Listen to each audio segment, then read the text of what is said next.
حضرت عبداللہ ختمی رضی اللہ تعالیٰ عنہ بیان کرتے ہیں کہ رسول اللہ صلی اللہ علیہ وسلم جب کسی لشکر کو الوداع کہنا چاہتے تو یوں فرماتے: استودع اللہ دینکم و امانتکم و خواتیم اعمالکم، میں تمہارا دین، تمہاری امانتیں اور تمہارے اعمال کا اختتام اللہ تعالیٰ کے سپرد کرتا ہوں۔ سنن ابو داود حدیث نمبر 2601۔ جناب علی بن ربیعہ کہتے ہیں کہ میں حضرت علی بن ابی طالب رضی اللہ تعالیٰ عنہ کے ہاں حاضر تھا کہ سوار ہونے کے لیے آپ کے سامنے سواری لائی گئی۔ آپ نے جب اپنا پاؤں رکام میں ڈالا تو کہا بسم اللہ، پھر جب ٹھیک طرح سے اس پر بیٹھ گئے تو کہا الحمدللہ، پھر کہا سبحان الذی سخر لنا ھذا وما كنا له مقرنین وانا الى ربنا لمنقلبون۔ پاک ہے وہ ذات جس نے اس کو ہمارے تابع کیا اور ہم از خود اس کو اپنا تابع نہ بنا سکتے تھے، اور بلا شبہ ہم اپنے رب ہی کی طرف لوٹ جانے والے ہیں۔ پھر کہا الحمدللہ 3 بار، پھر کہا اللہ اکبر 3 بار، پھر کہا سبحانک انی ظلمت نفسی فاغفر لی انہ لا یغفر الذنوب الا انت۔ اے اللہ، تو پاک ہے، میں نے اپنی جان پر ظلم کیا ہے، تو مجھے معاف فرما دے، بلا شبہ تیرے سوا اور کوئی نہیں جو گناہوں کو بخش سکے۔ پھر آپ ہنسے۔ آپ سے کہا گیا امیر المومنین، آپ کس بات پر ہنسے ہیں؟ فرمایا میں نے رسول اللہ صلی اللہ علیہ وسلم کو دیکھا تھا کہ آپ نے ایسے ہی کیا تھا جیسے کہ میں نے کیا ہے، اور آپ ہنسے بھی تھے، تو میں نے آپ سے دریافت کیا تھا اے اللہ کے رسول، آپ کس بات پر ہنسے ہیں؟ آپ نے فرمایا بلا شبہ تیرے رب کو اپنے بندے پر تعجب آتا ہے جب وہ کہتا ہے الہی میرے گناہ بخش دے، بندہ جانتا ہے کہ میرے سوا گناہوں کو کوئی بخش نہیں سکتا۔ سنن ابو داود حدیث نمبر 2602۔ حضرت عبداللہ بن عمر رضی اللہ تعالیٰ عنہ بیان کرتے ہیں کہ رسول اللہ صلی اللہ علیہ وسلم جب سفر کرتے اور رات آ جاتی تو کہتے یا ارض ربی و ربک اللہ اعوذ باللہ من شرک وشر ما فیک وشر ما خلق فیک ومن شر ما يدب عليك وأعوذ بالله من أسد وأسود ومن الحية والأقرب ومن ساكن البلد ومن والد وما ولد۔ اے زمین، میرا اور تیرا رب اللہ ہی ہے، میں اللہ کی پناہ چاہتا ہوں تیرے شر سے اور اس شر سے جو تیرے اندر ہے اور جو تیرے اندر پیدا کیا گیا ہے، اور ہر اس چیز کے شر سے جو تجھ پر چلتی پھرتی ہے۔ میں اللہ کی پناہ چاہتا ہوں شیر سے، کالے ناگ سے، اور سانپ اور بچھو سے، اور اس علاقے کے رہنے والوں کے شر سے، اور جننے والے کے شر سے، اور جس کو وہ جنے اس کے شر سے۔ سنن ابو داود حدیث نمبر 2603۔ حضرت جابر رضی اللہ تعالیٰ عنہ کا بیان ہے، رسول اللہ صلی اللہ علیہ وسلم نے فرمایا سورج غروب ہوتے ہی اپنے چوپایوں کو مت چھوڑو حتیٰ کہ رات کا اندھیرا خوب چھا جائے۔ بلا شبہ جس وقت سورج غروب ہوتا ہے شیاطین فساد کرتے ہیں حتیٰ کہ رات کا اندھیرا چھا جائے۔ امام ابو داود رحمہ اللہ فرماتے ہیں کہ الفواشی سے مراد ہر قسم کی گھومنے پھرنے والی چیزیں ہیں۔ سنن ابو داود حدیث نمبر 2604۔ حضرت کعب بن مالک رضی اللہ تعالیٰ عنہ سے مروی ہے، انہوں نے کہا بہت کم ایسا ہوتا کہ رسول اللہ صلی اللہ علیہ وسلم جمعرات کے علاوہ کسی اور دن سفر کے لیے نکلتے۔ سنن ابو داود حدیث نمبر 2605۔ حضرت صخر غامدی رضی اللہ تعالیٰ عنہ بیان کرتے ہیں کہ نبی صلی اللہ علیہ وسلم نے فرمایا اے اللہ میری امت کے لیے ان کی صبحوں میں برکت ڈال دے۔ چنانچہ آپ صلی اللہ علیہ وسلم کو کوئی مہم یا لشکر روانہ کرنا ہوتا تو انہیں دن کے پہلے پہر میں روانہ فرماتے، اور حضرت صخر رضی اللہ تعالیٰ عنہ ایک تاجر صحابی تھے تو وہ اپنے کارندوں کو دن کے پہلے پہر روانہ کیا کرتے تھے، چنانچہ وہ مالدار ہو گئے تھے اور ان کا مال خوب بڑھ گیا تھا۔ امام ابو داود رحمہ اللہ نے کہا ان کا نام صخر بن وداعہ ہے۔ سنن ابو داود حدیث نمبر 2606۔ حضرت عمر بن شعیب اپنے والد شعیب سے اور وہ یعنی شعیب اپنے دادا سے روایت کرتے ہیں، رسول اللہ صلی اللہ علیہ وسلم نے فرمایا اکیلا سوار ایک شیطان ہے 2 سوار 2 شیطان ہیں اور 3 سوار 1 قافلہ ہیں۔ سننے ابو داود حدیث نمبر 2607۔ حضرت عبداللہ بن عمر رضی اللہ تعالیٰ عنہما سے روایت ہے، انہوں نے کہا رسول اللہ صلی اللہ علیہ وسلم نے منع فرمایا ہے کہ انسان قرآن مجید لے کر دشمن کے علاقے میں جائے۔ امام مالک رحمہ اللہ فرماتے ہیں میرا خیال ہے اس نہی کی حکمت یہ ہے کہ کہیں یہ دشمن یعنی کافر کے ہاتھ نہ لگ جائے اور وہ اس کی ہتک کرے۔ سننے ابو داود حدیث نمبر 2610۔ حضرت سلیمان بن بریدہ اپنے والد سے بیان کرتے ہیں کہ رسول اللہ صلی اللہ علیہ وسلم جب کسی شخص کو کسی دستے یا کسی بڑے لشکر کا امیر بنا کر روانہ کرتے تو اسے خود اپنی ذات میں اللہ کا تقوی اختیار کرنے اور اپنی معیت میں دوسرے مسلمانوں کے ساتھ بھلائی کرنے کی وصیت کرتے اور فرماتے جب تم اپنے مشرک دشمن کے مقابلے پر آؤ تو انہیں 3 باتوں کی دعوت دو، وہ جسے بھی اختیار کرنا چاہیں کر لیں، اور پھر جو وہ اختیار کر لیں اسے قبول کر لینا اور اپنے ہاتھ کو ان سے روک لینا۔ سب سے پہلے انہیں اسلام کی دعوت دینا، اگر وہ اسے قبول کر لیں تو تم بھی ان سے قبول کر لو اور ان سے اپنے ہاتھ روک لو، پھر انہیں دعوت دو کہ وہ اپنا علاقہ چھوڑ کر دار المہاجرین میں منتقل ہو جائیں، اور انہیں بتاؤ کہ اگر انہوں نے یہ امر قبول کر لیا تو ان کو وہی حقوق حاصل ہوں گے جو مہاجرین کو حاصل ہیں، اور ان پر وہ سب کچھ واجب ہوگا جو ان مہاجرین پر واجب ہے۔ اگر وہ منتقل ہونا قبول نہ کریں اور اپنے علاقوں ہی میں رہنا چاہیں تو انہیں بتانا کہ وہ بدوی مسلمانوں کی طرح ہوں گے، ان پر اللہ کا حکم اسی طرح نافذ ہوگا جیسے کہ دیگر مومنین پر نافذ ہوتا ہے۔ مال فے اور غنیمت میں ان کا کوئی حصہ نہ ہوگا سوائے اس کے کہ مسلمانوں کے ساتھ جہاد میں شریک ہوں۔ نمبر 2، بس اگر وہ لوگ اسلام قبول کرنے سے انکاری ہوں تو انہیں کہنا کہ یہ جزیہ دینا قبول کریں، اگر وہ اس پر راضی ہو جائیں تو اسے قبول کر لینا اور اپنا ہاتھ ان سے روک لینا۔ نمبر 3، اگر وہ جزیہ دینے پر راضی نہ ہوں تو اللہ کی مدد طلب کرتے ہوئے ان سے قتال کرنا، اور جب تم کسی قلعے والوں کا محاصرہ کر لو اور پھر وہ تم سے یہ چاہیں کہ ان کو ہتھیار ڈالنے دو اس شرط پر کہ ان پر اللہ کا حکم نافذ ہو تو یہ بات قبول نہ کرنا، کیونکہ تم نہیں جانتے کہ ان کے بارے میں اللہ کا فیصلہ کیا ہے، لیکن انہیں اپنی شرطوں اور اپنے فیصلوں کے مطابق ہتھیار ڈالنے کی اجازت دو اور پھر جو چاہو ان کے متعلق فیصلہ کرو۔ سفیان بن عیینہ کہتے ہیں کہ علقمہ نے کہا میں نے یہ حدیث مقاتل بن حیان سے ذکر کی تو انہوں نے کہا مجھے مسلم نے بیان کی۔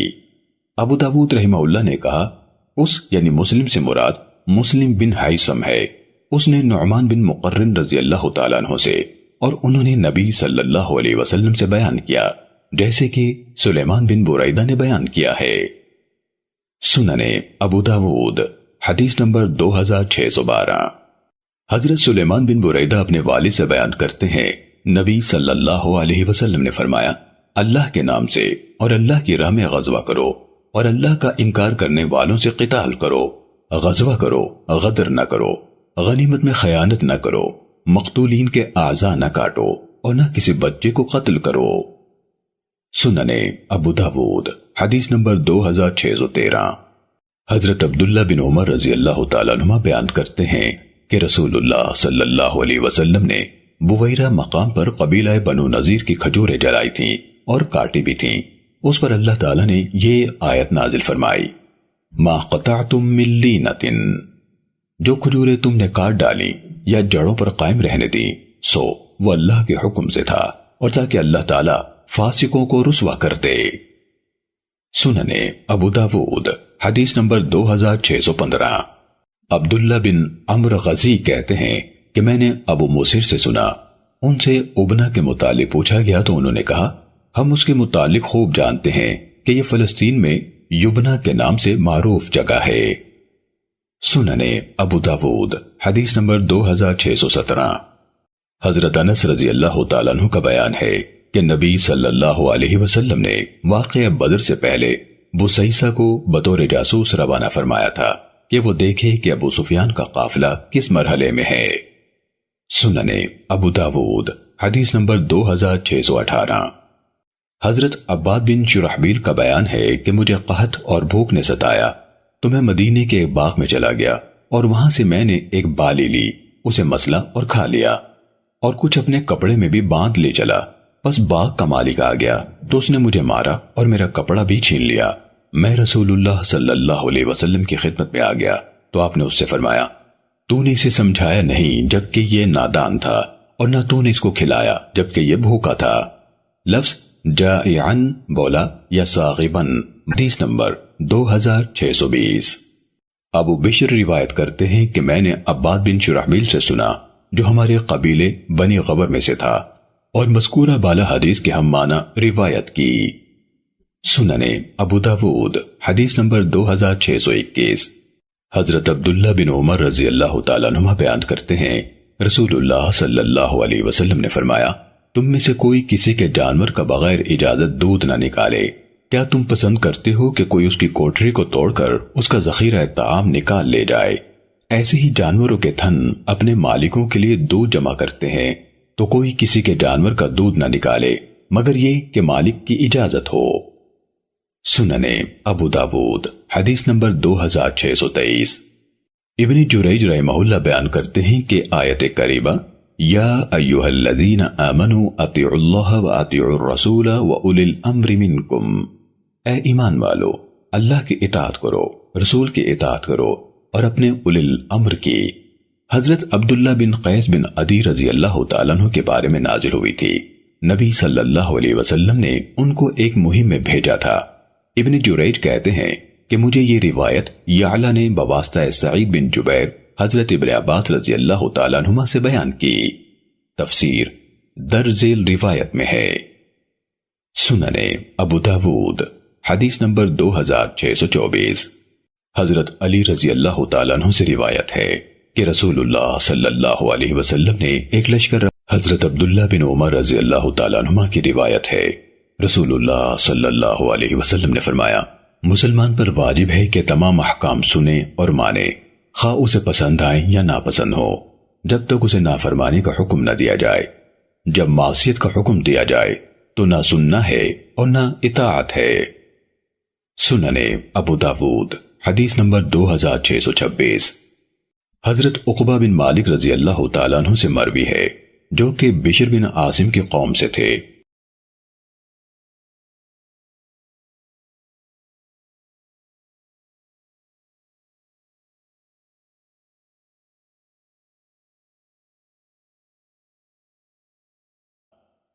سننے ابو داود حدیث نمبر 2627۔ حضرت ابو ثعلبہ خوشنی رضی اللہ تعالیٰ عنہ بیان کرتے ہیں کہ مجاہدین جب کسی منزل پر پڑاؤ کرتے تھے، عمر بن عثمان کے الفاظ ہیں، جب رسول اللہ صلی اللہ علیہ وسلم پڑاؤ کرتے تھے تو لوگ وادیوں اور گھاٹیوں میں بکھر جاتے تھے۔ پس رسول اللہ صلی اللہ علیہ وسلم نے فرمایا تمہارا ان وادیوں اور گھاٹیوں میں بکھر جانا شیطان کی طرف سے ہے۔ چنانچہ اس کے بعد جب بھی آپ کسی منزل پر پڑاؤ کرتے تو صحابہ کرام ایک دوسرے کے بہت ہی قریب رہتے، حتیٰ کہ کہا جاتا اگر ان پر ایک ہی کپڑا تان دیا جائے تو سب پر آ جائے۔ سننے ابو داود حدیث نمبر 2628۔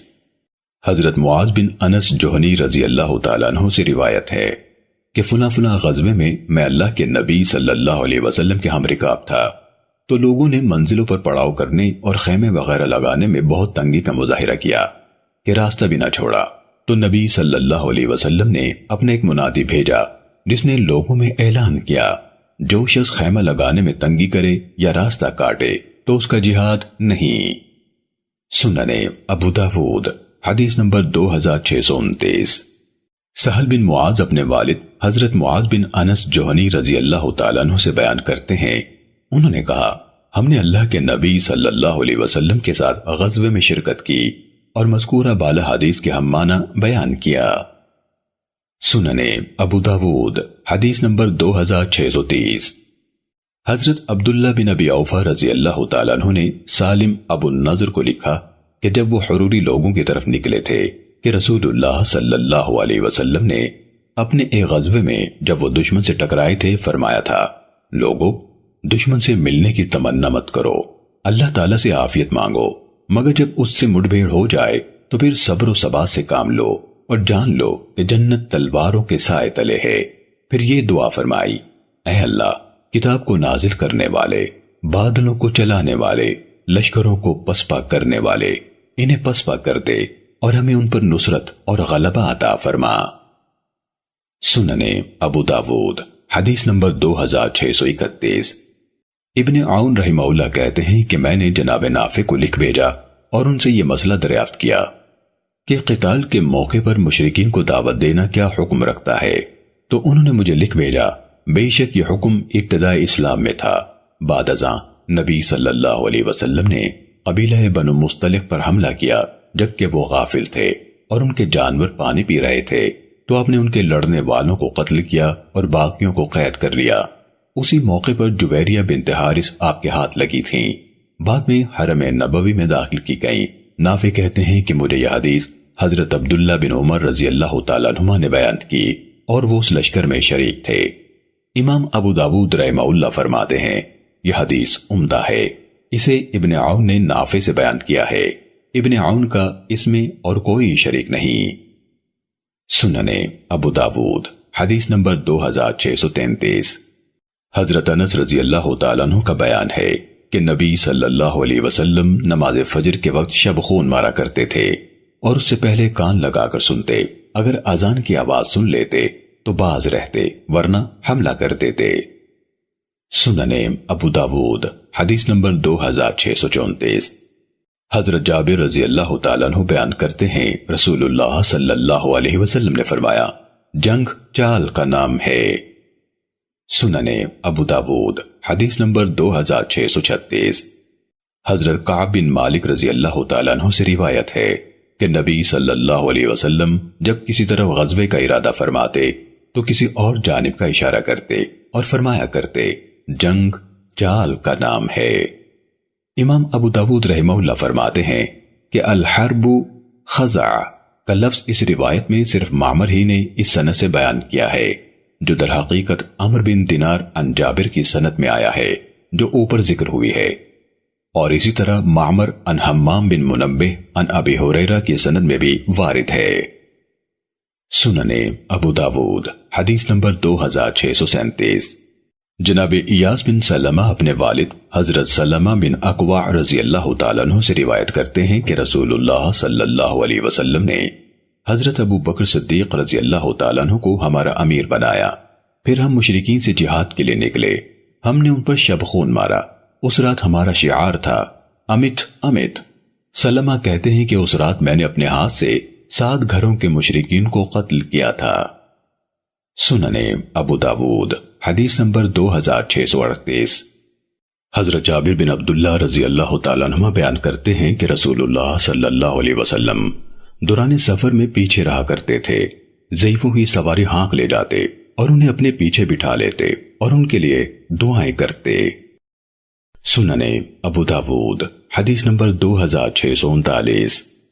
حضرت ابو ہریرہ رضی اللہ تعالیٰ عنہ بیان کرتے ہیں رسول اللہ صلی اللہ علیہ وسلم نے فرمایا مجھے حکم دیا گیا ہے کہ مشرکوں سے قتال کروں حتیٰ کہ وہ لا الہ الا اللہ کا اقرار کر لیں، جب وہ اس کا اقرار کر لیں تو انہوں نے مجھ سے اپنے خون اور مال محفوظ کر لیے، سوائے اس کے کہ اس اقرار یعنی اسلام کا کوئی حق ہو اور دلی معاملات میں ان کا حساب اللہ پر ہے۔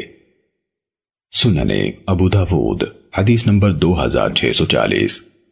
حضرت انس رضی اللہ تعالیٰ عنہ سے روایت ہے رسول اللہ صلی اللہ علیہ وسلم نے فرمایا مجھے یہ حکم دیا گیا ہے کہ لوگوں سے قتال کروں حتیٰ کہ وہ گواہی دیں کہ اللہ کے سوا اور کوئی معبود نہیں اور محمد صلی اللہ علیہ وسلم اللہ کے بندے اور رسول ہیں، اور وہ ہمارے قبلے کی طرف رخ کریں، ہمارا ذبیحہ کھائیں اور ہماری طرح نماز پڑھیں۔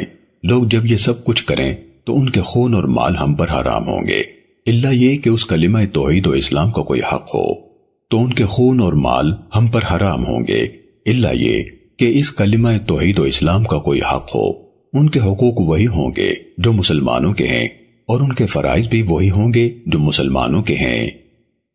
سننے ابو داود حدیث نمبر 2641۔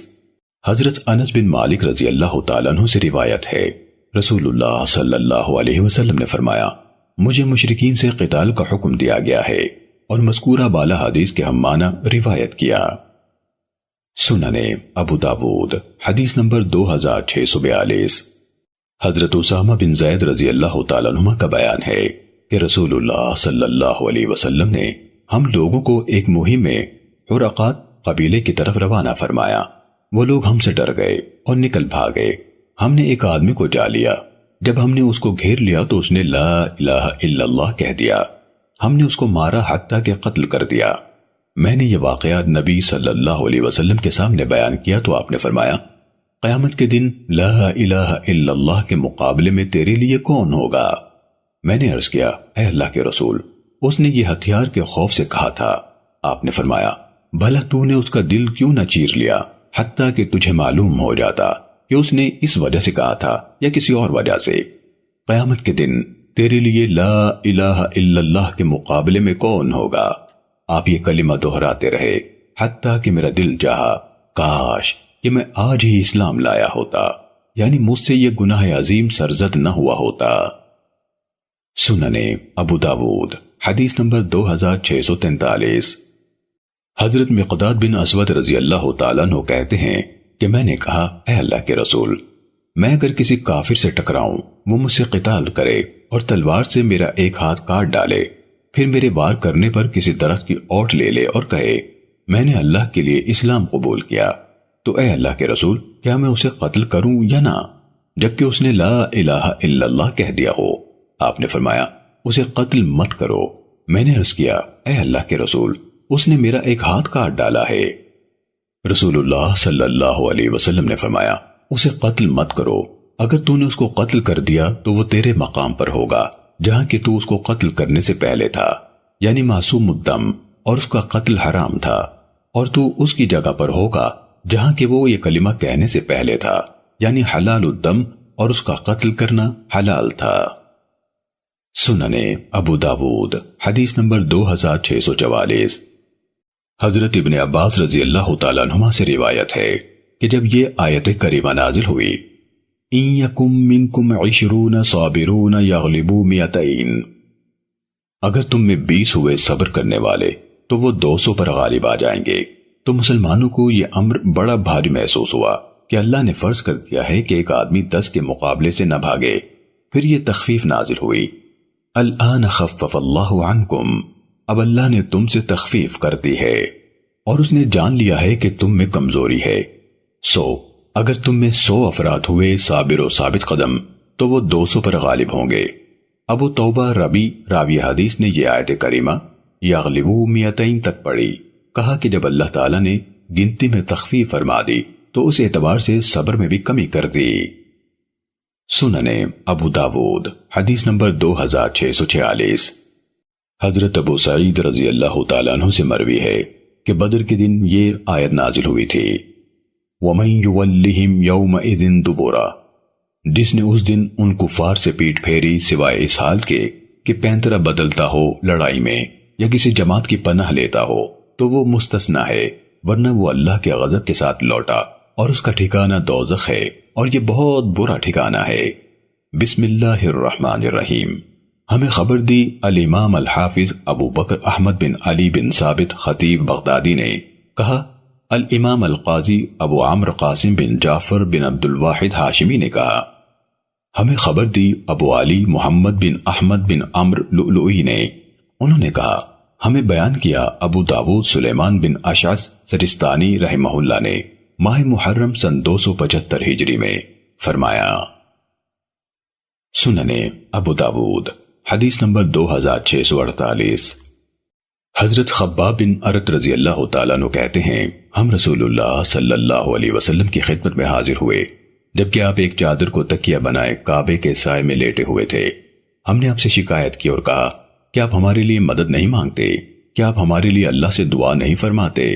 تو آپ اٹھ بیٹھے، آپ کا چہرہ مبارک سرخ ہو گیا اور فرمایا، تم سے پہلے جو لوگ تھے ان میں سے کسی کو پکڑا جاتا اور اس کے لیے گڑھا کھودا جاتا، پھر آرا لایا جاتا اور اس کے سر پر رکھ کر اسے 2 حصے کر دیا جاتا، مگر یہ عذاب بھی اسے اس کے دین سے نہ پھیرتا تھا، اور وہ کسی کے ساتھ یوں کرتے تھے کہ اس کی ہڈیوں تک گوشت اور پٹھوں میں لوہے کی کنگھیاں چلاتے، یہ کاروائی بھی اسے اس کے دین سے نہ پھیرتی تھی۔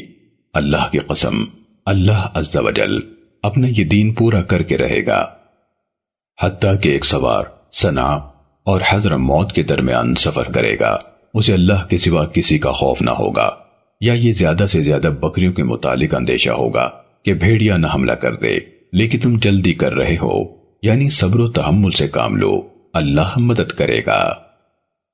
سننے ابو داود حدیث نمبر 2649۔ عبیداللہ بن ابی رافع رحمہ اللہ حضرت علی بن ابی طالب رضی اللہ تعالیٰ عنہ کے کاتب تھے۔ انہوں نے کہا، میں نے حضرت علی رضی اللہ تعالیٰ عنہ سے سنا، وہ بیان کرتے تھے کہ رسول اللہ صلی اللہ علیہ وسلم نے مجھے، زبیر اور مقداد کو روانہ کیا اور فرمایا، جاؤ، حتیٰ کہ جب تم روضہ خاک کے مقام پر پہنچو گے تو تمہیں ایک اونٹنی سوار عورت ملے گی، اس کے پاس ایک خط ہے، وہ اسے لے آؤ۔ چنانچہ ہم روانہ ہوئے، ہمارے گھوڑے ہمیں بڑی تیزی سے لے جا رہے تھے، حتیٰ کہ ہم مقام روضہ پر پہنچ گئے تو ہم نے وہاں ایک عورت پائی جو اپنی اونٹنی پر سوار تھی۔ ہم نے اسے کہا، لاؤ خط دے دو۔ اس نے کہا، میرے پاس کوئی خط نہیں ہے۔ میں نے کہا، یا تو خط نکالے گی یا ہم تیرے کپڑے اتار دیں گے۔ چنانچہ اس نے اپنی چٹیا میں سے خط نکال دیا تو اسے لے کر ہم نبی صلی اللہ علیہ وسلم کے پاس آ گئے۔ وہ حاطب بن ابی بلتع کی طرف سے مشرکین کو لکھا گیا تھا۔ اس میں ان کو رسول اللہ صلی اللہ علیہ وسلم کے بعض معاملات کے متعلق خبر دی گئی تھی۔ آپ صلی اللہ علیہ وسلم نے پوچھا، حاطب یہ کیا ہے؟ اس نے کہا، اے اللہ کے رسول، مجھ پر جلدی میں فیصلہ نہ کیجیے، دراصل میں اہل قریش میں نو آباد تھا، خاص قبیلہ قریش سے میرا تعلق نہیں تھا، جبکہ مہاجرین قریش کے وہاں مکی میں دیگر تعلق دار موجود ہیں جو ان کے اہل و عیال کی حفاظت کرتے ہیں، لہٰذا میں نے چاہا کہ مجھے ان کے ساتھ تعلق داری کا کوئی واسطہ حاصل نہیں ہے تو میں ان پر ایک احسان کر دوں جس کی بنا پر وہ میرے قرابت داروں کا خیال رکھیں۔ اللہ کی قسم، اے اللہ کے رسول، مجھ میں کوئی کفر نہیں ہے اور نہ کوئی ارتداد ہے۔ رسول اللہ صلی اللہ علیہ وسلم نے فرمایا، سچ کہتا ہے۔ حضرت عمر رضی اللہ تعالیٰ عنہ نے کہا، مجھے چھوڑیے، میں اس منافق کی گردن اڑا دوں۔ رسول اللہ صلی اللہ علیہ وسلم نے فرمایا، یہ تو بدر میں شریک ہو چکا ہے، اور تمہیں کیا خبر، شاید اللہ تعالیٰ نے اہل بدر پر نظر فرمائی ہو اور کہا ہے کہ جو چاہے کرو، تحقیق میں نے تمہیں بخش دیا ہے۔ سننے ابو داود حدیث نمبر 2650۔ حضرت ابو عبد الرحمن سلمی حضرت علی رضی اللہ تعالیٰ عنہ سے یہ قصہ بیان کرتے ہیں کہ حضرت حاطب رضی اللہ تعالیٰ عنہ نے اہل مکہ کو لکھا تھا کہ محمد صلی اللہ علیہ وسلم تمہاری طرف رخ کرنے والے ہیں۔ اس روایت میں ہے کہ اس عورت نے کہا، میرے پاس خط نہیں ہے، تو ہم نے اس کی اونٹنی کو بٹھا لیا، مگر ہمیں اس کے پاس کوئی خط نہ ملا۔ حضرت علی بولے، قسم اس ذات کی جس کی قسم اٹھائی جاتی ہے، میں تجھے قتل کر ڈالوں گا، نہیں تو خط نکال دے، اور حدیث بیان کی۔ سننے ابو داود حدیث نمبر 2651۔ حضرت سلمہ بن اکوع رضی اللہ تعالیٰ عنہ سے مروی ہے کہ ایک سفر میں مشرکین کا کوئی جاسوس نبی صلی اللہ علیہ وسلم کے پاس آیا اور صحابہ کے ساتھ بیٹھا رہا، پھر خاموشی سے کھسک گیا تو نبی صلی اللہ علیہ وسلم نے فرمایا، اسے ڈھونڈو اور قتل کر ڈالو۔ حضرت سلمہ نے کہا، میں نے دوسروں سے پہلے اس کو جا لیا اور قتل کر دیا اور اس کا سامان لے آیا، بس آپ صلی اللہ علیہ وسلم نے وہ سامان مجھے ہی بطور نفل یعنی انعام عنایت فرما دیا۔ سننے ابو داود حدیث نمبر 2653۔ حضرت ایاس بن سلمہ کہتے ہیں، مجھ سے میرے والد حضرت سلمہ بن اکوع رضی اللہ تعالیٰ عنہ نے بیان کیا، کہا، میں نے رسول اللہ صلی اللہ علیہ وسلم کے ساتھ قبیلہ حوازن پر جہاد کیا۔ اتفاق سے ہم چاش کے وقت کھانا کھا رہے تھے اور ہم میں اکثر مجاہدین پیدل تھے اور کچھ لوگ کمزور بھی تھے۔ اتنے میں ایک شخص آیا جو سرخ اونٹ پر سوار تھا، اس نے اونٹ کی کمر سے رسی نکالی، اس سے اس کو باندھا اور آ کر لوگوں کے ساتھ کھانے میں شریک ہو گیا۔ جب اس نے دیکھا کہ مجاہدین میں کمزور لوگ ہیں اور ان میں سواریوں کی بھی کمی ہے تو وہاں سے نکلا، بھاگتا ہوا اپنے اونٹ کے پاس پہنچا اور اسے کھولا، اس کو بٹھایا، خود اس پر بیٹھا اور پھر اسے دوڑاتے ہوئے چل دیا۔ اس وقت ہم کو یقین ہو گیا کہ یہ جاسوس ہے۔ چنانچہ قبیلہ اسلم کا ایک شخص اپنی خاکستری اونٹنی پر اس کے تعاقب میں گیا اور یہ اونٹنی ہماری سب سواریوں سے عمدہ سواری تھی۔ سلمہ کہتے ہیں، میں پیدل ہی بھاگتا ہوا اس کے پیچھے گیا اور اسے جا لیا، جبکہ اونٹنی کا سر اونٹ کی ران کے پاس تھا اور میں اونٹنی کی پچھلی ٹانگوں کے ساتھ تھا۔ پھر میں آگے بڑھا حتیٰ کہ اونٹ کی پچھلی ٹانگوں کے پاس پہنچ گیا۔ میں اور آگے بڑھا حتیٰ کہ اونٹ کی نکیل پکڑ لی اور پھر اس کو بٹھا لیا۔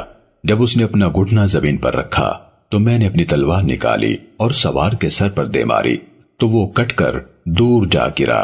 چنانچہ میں اس کا اونٹ اور جو اس پر تھا سب ہانک کر لے آیا تو رسول اللہ صلی اللہ علیہ وسلم نے لوگوں سے آگے بڑھ کر میرا استقبال کیا اور پوچھا، اس آدمی کو کس نے قتل کیا ہے؟ صحابہ نے کہا، سلمہ بن اکوع نے۔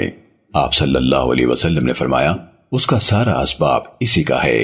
امام ابو داود رحمہ اللہ کے شیخ ہارون نے کہا، اس روایت کے الفاظ ہاشم بن قاسم کے ہیں۔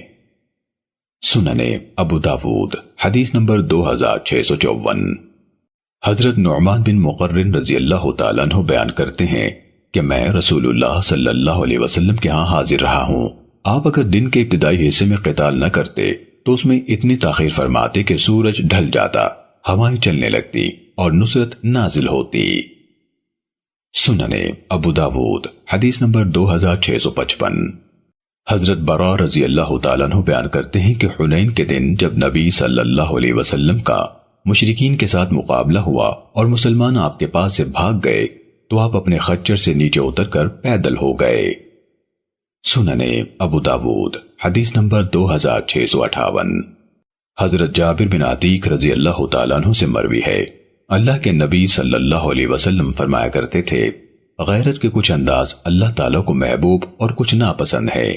اللہ عز و جل کی پسندیدہ غیرت وہ ہے جو شبہ کی بنا پر ہو، مگر ایسی غیرت جو بغیر کسی شبہ کے ہو اللہ تعالیٰ کو ناپسند ہے۔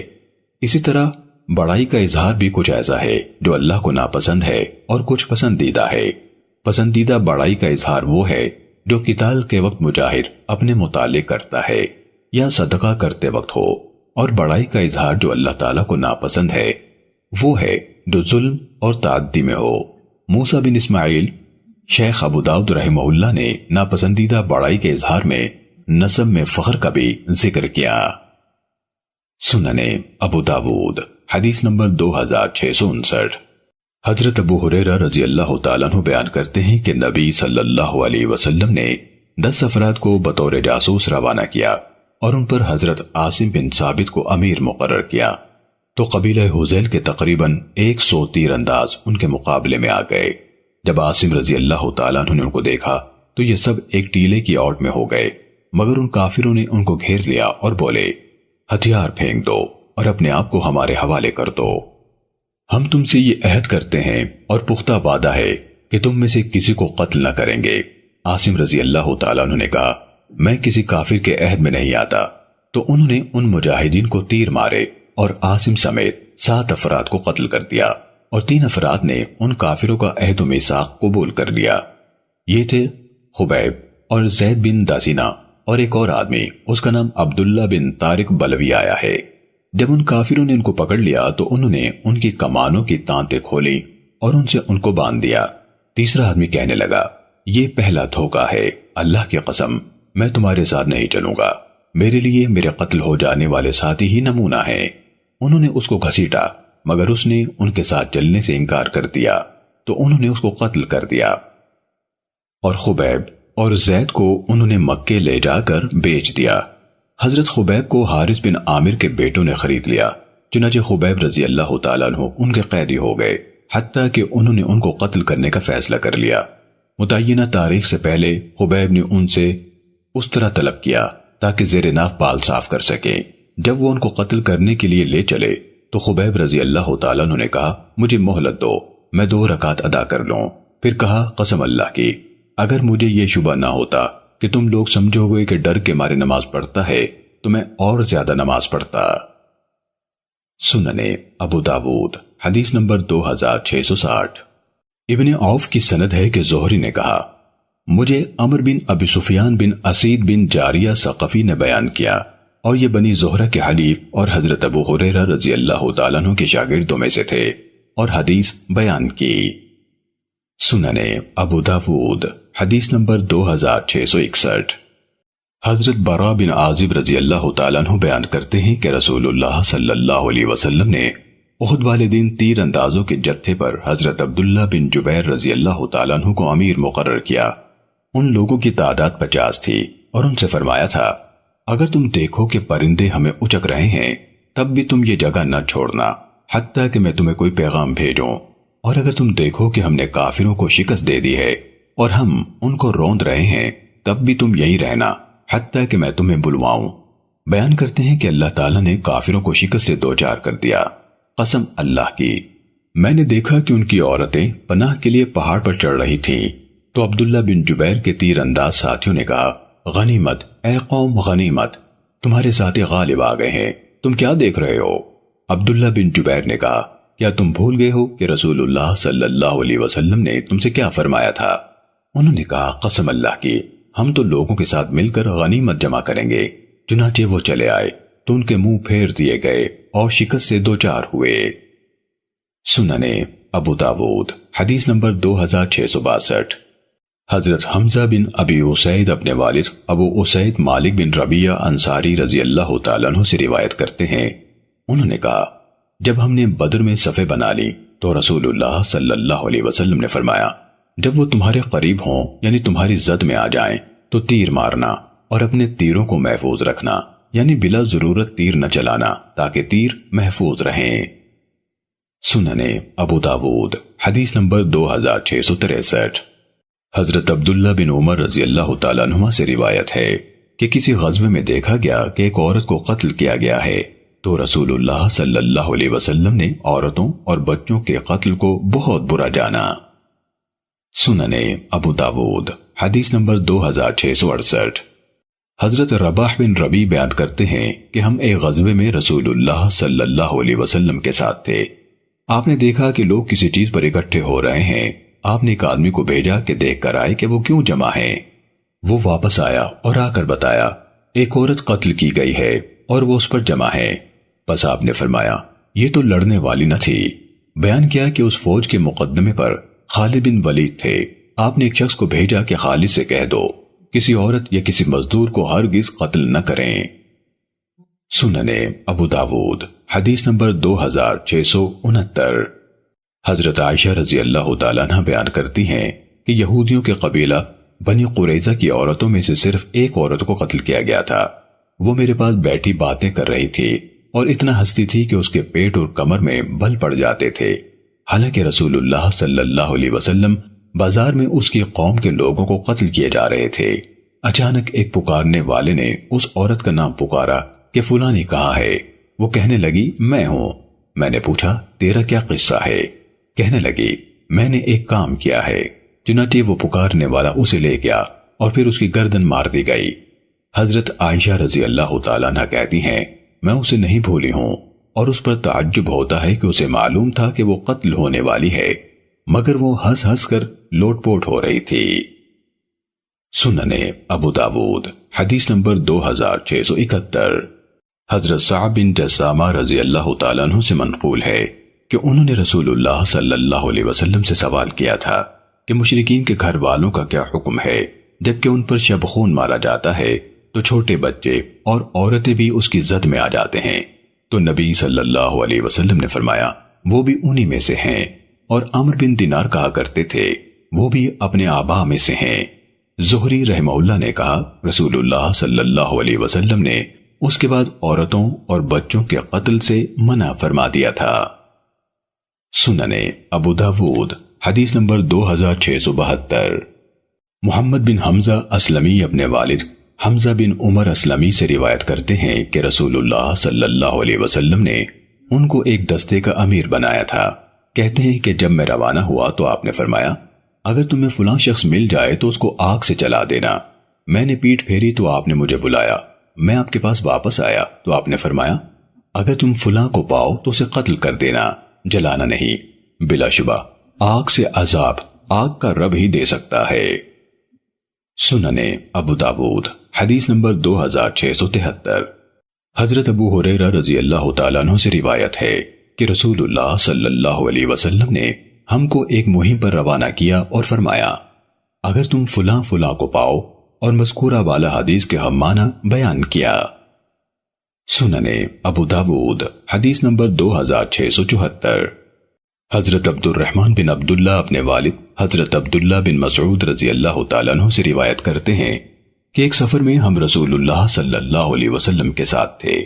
آپ قضاء حاجت کے لیے گئے تو ہم نے ایک چڑیا دیکھی، اس کے ساتھ 2 بچے بھی تھے۔ ہم نے اس کے دونوں بچے پکڑ لیے تو چڑیا آئی اور بچے کے اوپر ارد گرد منڈلانے لگی۔ نبی صلی اللہ علیہ وسلم تشریف لائے اور فرمایا، کس نے اس کو اس کے بچوں سے پریشان کیا ہے؟ اس کے بچوں کو چھوڑ دو۔ ایک دوسرے موقع پر آپ نے دیکھا کہ چیونٹیوں کے بڑے بل کو ہم نے جلا ڈالا ہے۔ آپ نے پوچھا، اس کو کس نے جلایا ہے؟ ہم نے کہا، ہم نے جلایا ہے۔ آپ نے فرمایا، آگ کے رب کے سوا کسی کو روا نہیں کہ آگ سے عذاب دے۔ سننے ابو داود حدیث نمبر 2675۔ حضرت واصلہ بن اسقع رضی اللہ تعالیٰ عنہ کا بیان ہے کہ غزوہ تبوک کے موقع پر رسول اللہ صلی اللہ علیہ وسلم نے اعلان جہاد فرمایا تو میں اپنے گھر والوں کے پاس گیا۔ واپس آیا تو رسول اللہ صلی اللہ علیہ وسلم کے صحابہ کا پہلا قافلہ روانہ ہو چکا تھا۔ میں مدینے میں گھومنے لگا اور اعلان کرتا تھا، کوئی ہے جو ایک آدمی کو اپنے ساتھ سوار کرا لے اور اس کی غنیمت کا حصہ پائے؟ تو ایک انصاری بوڑھے نے کہا، اس کی غنیمت کا حصہ ہمارا ہوگا اور ہم اسے باری سے اپنے ساتھ سوار کرائیں گے اور وہ کھانا بھی ہمارے ساتھ کھائے گا۔ میں نے کہا، بہت بہتر۔ اس نے کہا، تو چلیے اللہ تعالیٰ کی برکت کے ساتھ۔ چنانچہ میں ایک بہترین ساتھی کے ساتھ روانہ ہوا، حتیٰ کہ اللہ نے ہمیں مال غنیمت سے بہرہ ور فرمایا اور مجھے کچھ اونٹنیاں ملی۔ میں انہیں اپنے ساتھی کے پاس ہانک لایا۔ چنانچہ وہ اپنے اونٹ کے کجاوے پر پچھلے حصے پر بیٹھا اور مجھے کہا، انہیں چلاؤ کہ میں انہیں پیچھے کی طرف سے دیکھوں۔ پھر کہا، انہیں چلاؤ کہ میں انہیں آگے کی طرف سے دیکھوں۔ وہ بولا، تمہاری اونٹنیاں بہت عمدہ ہیں۔ میں نے عرض کیا، یہ تو آپ کی غنیمت ہے جس کی میں آپ سے شرط کر چکا ہوں۔ اس نے کہا، بھتیجے اپنی اونٹنیاں لے جاؤ، ہم نے تیرے دوسرے حصے کا ارادہ کیا ہے، یعنی اجر و ثواب میں حصے داری کا۔ سننے ابو داود حدیث نمبر 2676۔ حضرت ابو ہریرہ رضی اللہ تعالیٰ عنہ بیان کرتے ہیں کہ میں نے رسول اللہ صلی اللہ علیہ وسلم کو فرماتے ہوئے سنا، ہمارے رب عز و جل کو ایسے لوگوں پر تعجب آتا ہے جو زنجیروں میں جکڑے جنت کی طرف لے جائے جائیں گے۔ سننے ابو داود حدیث نمبر 2677۔ حضرت ابو ہریرہ رضی اللہ تعالیٰ عنہ بیان کرتے ہیں کہ رسول اللہ صلی اللہ علیہ وسلم نے نجد کی طرف ایک جہادی دستہ روانہ فرمایا۔ وہ قبیلہ بنو حنیفہ کا ایک آدمی پکڑ لائے جس کا نام ثمامہ بن اسال تھا اور وہ اہل یمامہ کا سردار تھا۔ چنانچہ انہوں نے اسے مسجد کے ایک ستون کے ساتھ باندھ دیا تو رسول اللہ صلی اللہ علیہ وسلم اس کے پاس آئے اور پوچھا، ثمامہ تیرے پاس کیا ہے یا تیرا کیا خیال ہے؟ اس نے کہا، اے محمد میرے پاس خیر ہے، اگر تم نے قتل کیا تو ایک خون والے کو قتل کرو گے، اور اگر احسان کرو گے تو ایک شکر گزار پر احسان کرو گے۔ اگر آپ کو مال کی ضرورت ہے تو کہیے، جتنا چاہتے ہو ملے گا۔ رسول اللہ صلی اللہ علیہ وسلم نے اسے اسی حال پر رہنے دیا۔ اگلا دن ہوا تو آپ نے اس سے پھر پوچھا، ثمامہ تیرے پاس کیا ہے یا تیرا کیا خیال ہے؟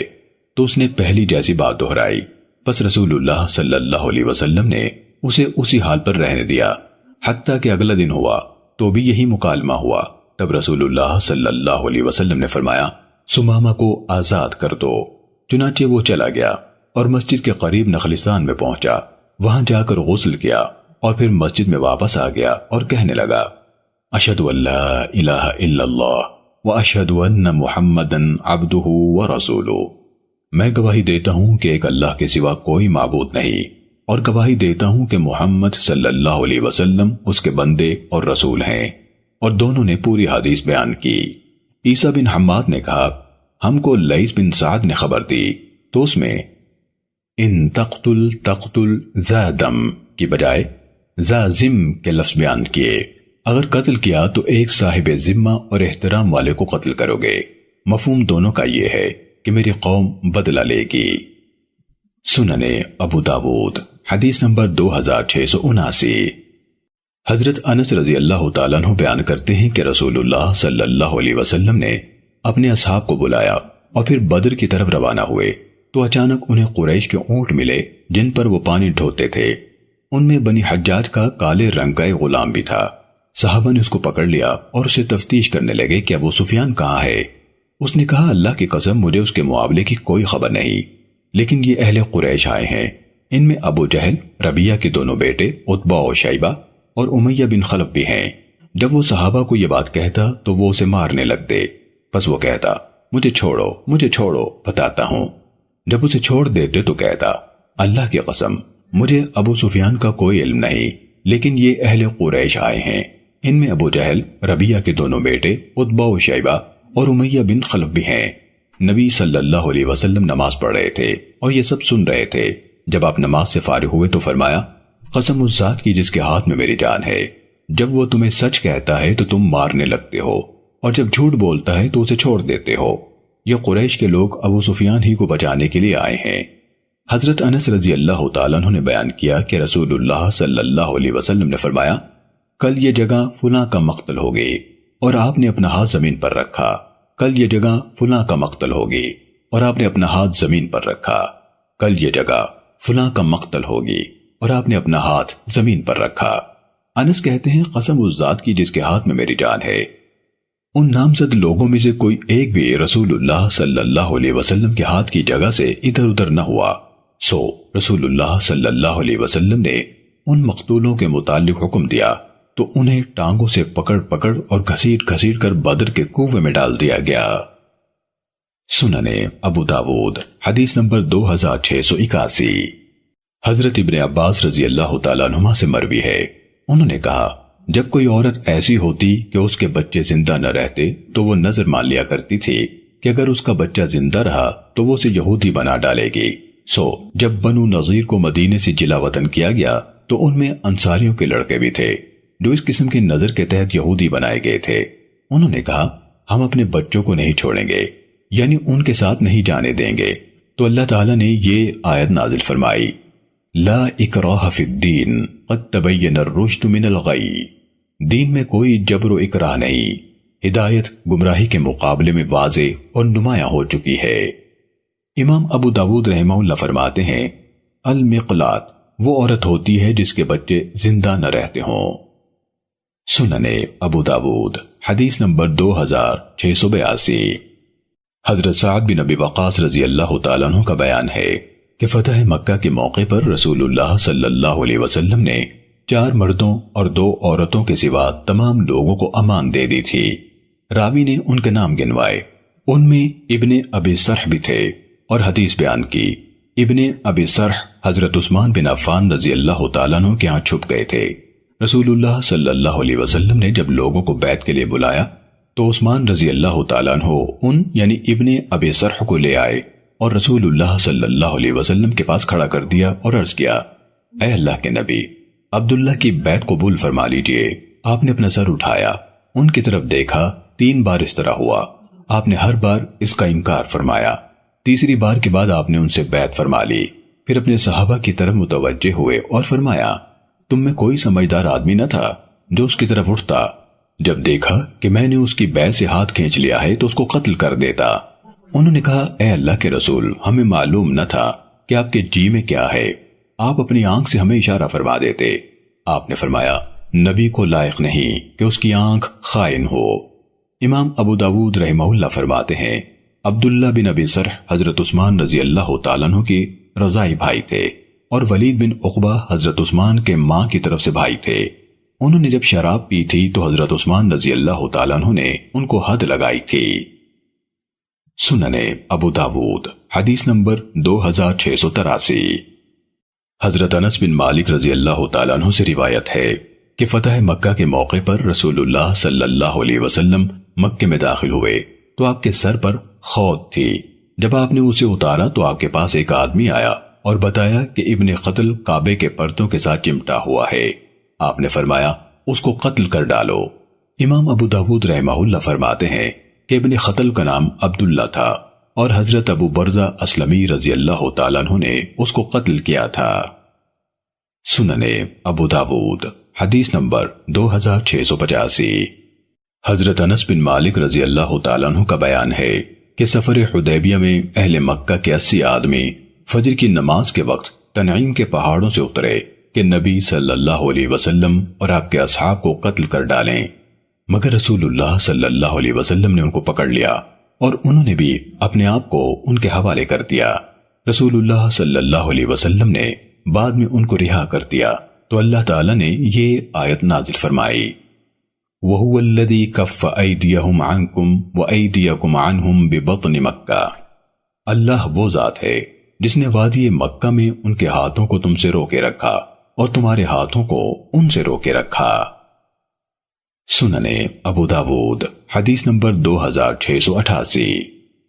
محمد بن جبیر بن مطعم اپنے والد سے بیان کرتے ہیں کہ نبی صلی اللہ علیہ وسلم نے بدر کے قیدیوں کے متعلق فرمایا، اگر مطعم بن عدی زندہ ہوتا اور مجھ سے ان نجس بدبوداروں کے متعلق بات کرتا تو میں اس کی خاطر ان کو رہا کر دیتا۔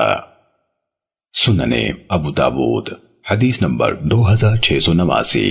حضرت عمر ابن الخطاب رضی اللہ تعالیٰ عنہ نے بیان کیا کہ جب بدر کا دن تھا اور نبی صلی اللہ علیہ وسلم نے قیدیوں سے فدیہ لیا تو اللہ تعالیٰ نے یہ آیت نازل فرمائی، ما كان للنبي ان يكون له اسرى حتى يثخن في الارض تريدون عرض الدنيا والله يريد الاخره والله عزيز حكيم لولا كتاب من الله سبق لمسكم فيما اخذتم عذاب عظيم۔ نبی کو مناسب نہیں کہ اس کے لیے قیدی ہوں یہاں تک کہ دشمن کو زمین میں اچھی طرح کچل لے۔ تم دنیا کا مال چاہتے ہو اور اللہ آخرت چاہتا ہے، اور اللہ غالب ہے، حکمت والا ہے۔ اگر اللہ کا فیصلہ پہلے سے لکھا ہوا نہ ہوتا تو جو کچھ تم نے فدیہ لیا ہے اس پر تمہیں بڑا عذاب پہنچتا۔ پھر اللہ عز و جل نے ان کے لیے غنیمتوں کو حلال فرما دیا۔ امام ابو داود رحمہ اللہ فرماتے ہیں، میں نے احمد بن حنبل رحمہ اللہ سے سنا کہ ان سے ابو نوح کا نام پوچھا گیا تو انہوں نے کہا، تم اس کے نام کا کیا کرو گے؟ اس کا نام قبیح سا ہے۔ امام ابو داود رحمہ اللہ فرماتے ہیں کہ اس کا نام قرات ہے، یعنی چیچڑی، اور صحیح یہ ہے کہ اس کا نام عبد الرحمن بن غزوان ہے۔ سننے ابو داود حدیث نمبر 2690۔ حضرت ابن عباس رضی اللہ تعالیٰ عنہ سے روایت ہے کہ نبی صلی اللہ علیہ وسلم نے بدر کے موقع پر اہل جاہلیت یعنی مشرک قیدیوں کا فدیہ 400 درہم فی کس مقرر کیا تھا۔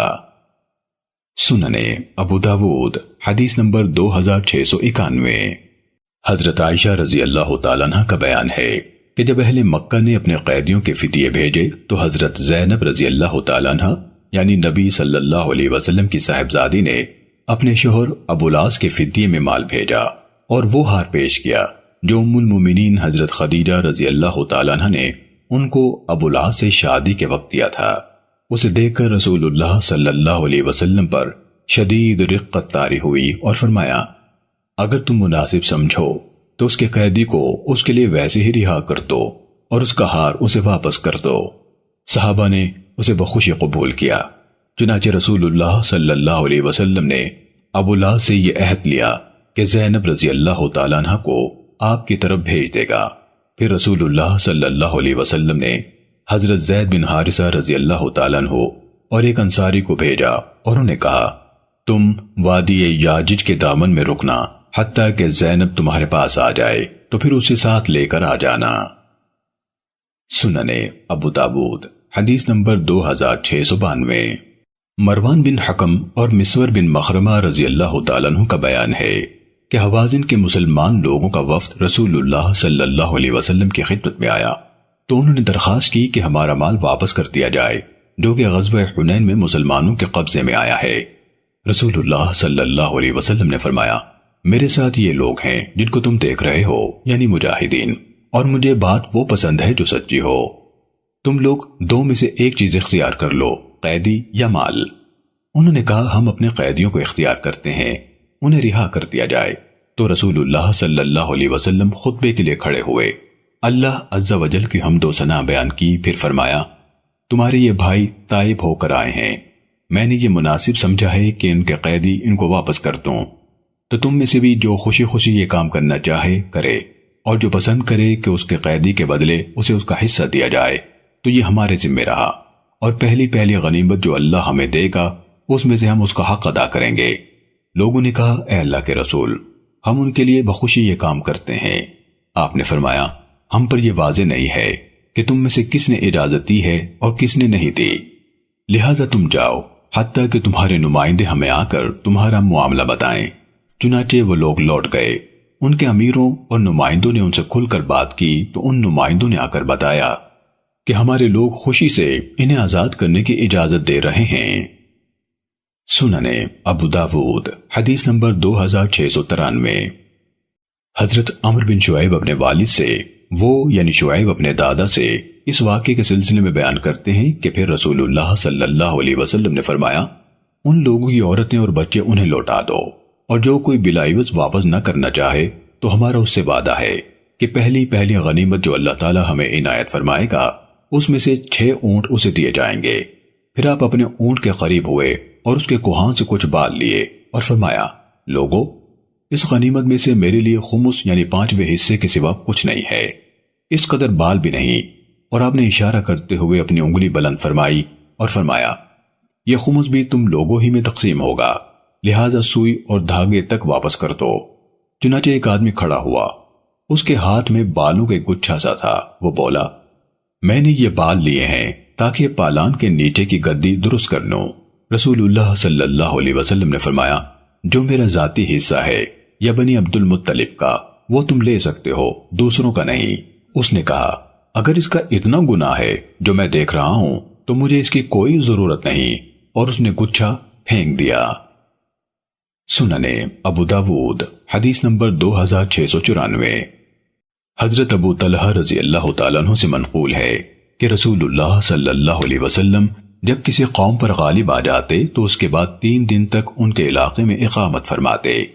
ابن مسنہ نے کہا، جب آپ کسی قوم پر غالب آ جاتے تو پسند فرماتے کہ ان کے علاقے میں 3 دن اقامت کریں۔ امام ابو داود رحمہ اللہ فرماتے ہیں، محدث یحییٰ بن سعید اس حدیث پر اعتراض کیا کرتے تھے کہ یہ سعید ابن ابی عروبہ کی قدیم روایات میں سے نہیں ہے، کیونکہ سن 45 ہجری میں ان کا حافظہ بگڑ گیا تھا اور انہوں نے یہ حدیث اس عارضے کے بعد ہی بیان کی ہے۔ امام ابو داود رحمہ اللہ فرماتے ہیں، کہا جاتا ہے کہ وقی نے ان سے یہ حدیث حافظے کی خرابی کے دنوں میں لی تھی۔